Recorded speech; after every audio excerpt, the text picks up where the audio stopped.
Hi. In an earlier video, I talked about the need for coaching of educational institutions. In this uh, episode, I would like to talk about mentoring educational institutions. I would first of all like to differentiate mentoring from coaching. Coaching is more of a change management. You work with different categories of people, as I mentioned in the previous um, presentation.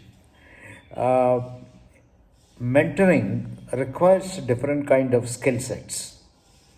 I would recommend. These are purely my views. If a institution asks someone to be a mentor, I think the person who is to mentor the institution should be an experienced person, knowledgeable in some field or the other, and should have attained a certain stature. Now, why all these three are important is if you are mentoring an institution, you are largely drawing from your knowledge, quite unlike in coaching. A coach uses certain techniques and so on and then acts as a mirror. Whereas in mentoring, it is an active involvement, questioning, counter questioning, drawing from your own experiences, sharing experiences, suggesting the places to visit, suggesting the consequences of actions taken, implications of various decisions, and also actively getting involved in looking at various stakeholders. So there are a whole lot of things that are involved. For me, a mentor is one who understands an educational institution, understand multiple stakeholders of educational institution, and the role of each of the stakeholders, the critical role of each of the stakeholders. It's not enough to look at the leadership. Normally, a coach can do well if the coach is a good leadership coach.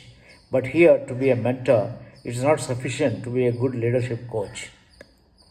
You need to understand the dynamics of an institution, the role of the management committees, the top management, the board of governors, sometimes in the university, the syndicate, the senate, academic council, and how sometimes the various committees and councils can politicize. I don't mean in a bad sense. It's more in the sense of working for one's own kind of group or self-interest, certainly keeping the institutional in mind and quite often in coming in conflict with somebody else and playing a little bit of games of one-upmanship, all not necessarily with bad intentions. Sometimes you may not recognize it, but I think the mentor should be able to, if you have to help the institution in good governance, should be able to understand the dynamics that operate. You don't need to be a clinical diagnostician. I don't expect that, but should understand the dynamics.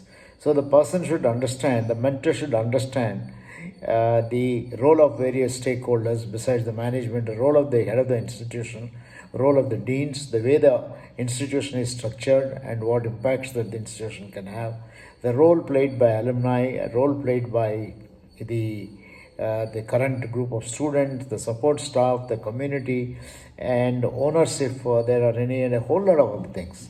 So a mentor should therefore have experience of working in institutions where he or she has seen these dynamics and preferably have been on the board.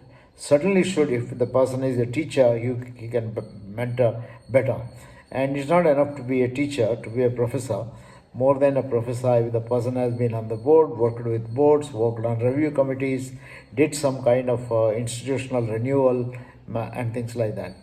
So I would think that experience of the mentor plays a very, very critical role. So if you are an institution thinking of having mentor, please look at the experience base of the person. And I'm sure nowadays there are many professors, particularly those who are in their 50s and 60s, and those who have had enough innings as professors and as administrators and would want to look for opportunities where they can guide the institutions. You can look for those kind of experienced people.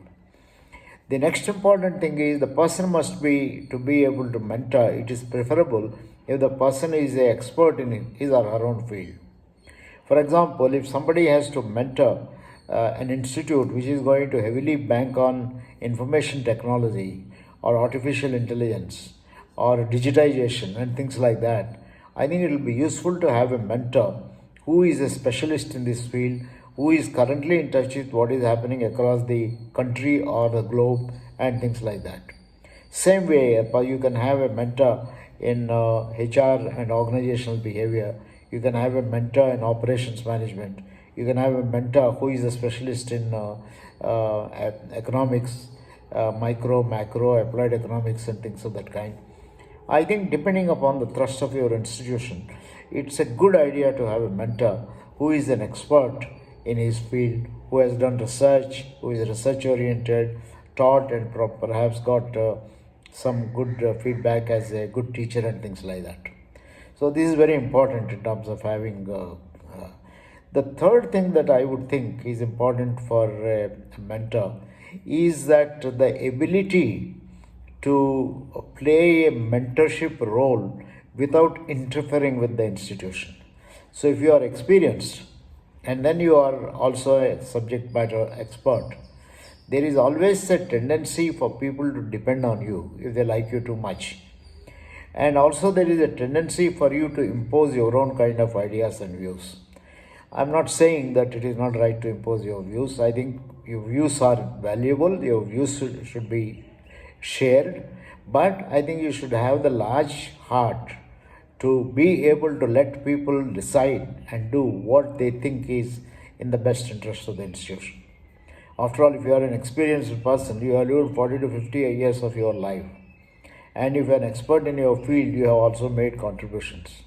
But the educational institutions which are in the field of research, teaching, preparing youngsters will probably have slightly different orientations when it comes to managing them effectively. For example, one of the orientations may be in terms of placement of the students, that you would want to make sure that there is a uh, good way in which the student make an impact and good salaries are offered, good institutions or organizations will come to the campus and so on. So I think there will be a need for the institution to make thrust so that their market value, their brand building increases. So sometimes when experts and experienced people try to impose their own ideas, there is a risk of limiting the freedom, limiting the talent, and limiting what great things that the institution wanted to do. So this is a more important quality which David McClellan called as a quality of an institutional manager. It is a way of inhibited way of expressing. We may call it as emotional intelligence and things like that. You should express, you should communicate, you should give your point of view, but you should be sensitive and appreciate others' point of view and encourage a lot of variations and get finally people to own. I think this is the most important quality of a mentor. Mentors mentor in such a way that everything that the institution has done is not attributed to the mentor. Mentor is only a facilitator, but the institution takes ownership, everyone gets involved in it. In addition to this, I would, as a person specializing in self renewal of educational institutions, change management in educational institutions, I would recommend mentors to use various tools. These tools like survey feedback, employee commitment survey, student morale survey, leadership climate survey, organizational or institutional environment survey. These are all some of the surveys that can be used to diagnose periodically. The mentor should encourage the institution to diagnose rather than the mentor diagnosing it. The moment mentor gets into an active role of diagnosing and offering solutions, then he may unconsciously become a part of the problem. So it's very important for mentor to be a real mentor, a Bhishma Pitamaha type, a great grandfather type, to be able to say that, look, this is likely to be the consequences. People should come to you and seek your help, rather than you are going to them and saying, no, you're not doing these things right, that thing right, and things like that. So this is a very important quality: self-review, introspection, non-interference, empowering is a very important fourth quality that the mentor should have. So, friends, if you are looking for some mentors to help your educational institutions, I hope these thoughts are useful. You will look at mentors who are experienced, specialists in their field, have established their own kind of a mark, and understand the organizational or institutional processes, and on the top of all of it, can be highly empowering and non interfering type. And once you have a mentor, I think it's also a good idea once in a couple of years, 2 3 years, for some of you to privately meet and independently review whether the mentor is useful or not, and also provide some kind of a feedback to the mentor. That is the way we can build educational institutions.